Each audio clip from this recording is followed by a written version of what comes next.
नमवा कहलू खेला हो जाए गोरी जिले हम अकेला हो प्यार के नमवा कहलू खेला हो तू का जनबू कैसे दर्द दिल देला हो तू का जनबू कैसे दर्द दिल देला हो तू का जनबू कैसे दर्द दिल देला हो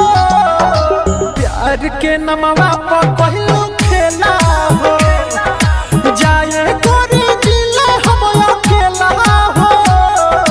प्यार के नमवा कहलू खेला हो प्यार के नमवा कहलू खेला हो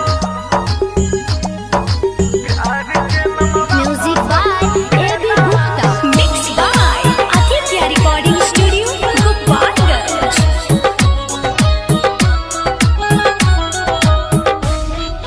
कोइले बाड़ू प्यार के मोर अपमानो हो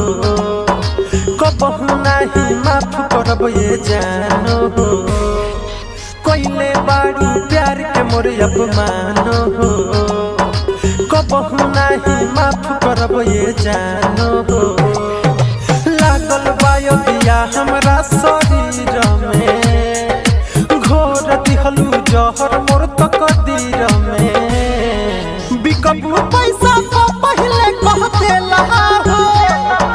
बिकबू पैसा पहले कह देला हो प्यार के नमवा कहलू खेला हो जाए गोरी जिले हम अकेला हो प्यार के नमवा कहलू खेला हो जाए गोरी जिले हम अकेला हो प्यार के नमवा कहलू खेला हो जाए गोरी जिले हम अकेला हो रहबू ना ये खुश सुनो यार तू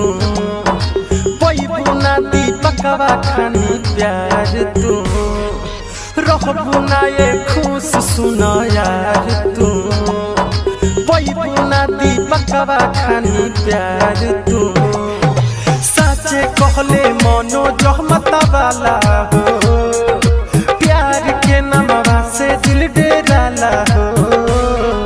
मनती बतिया हो इतना झमेला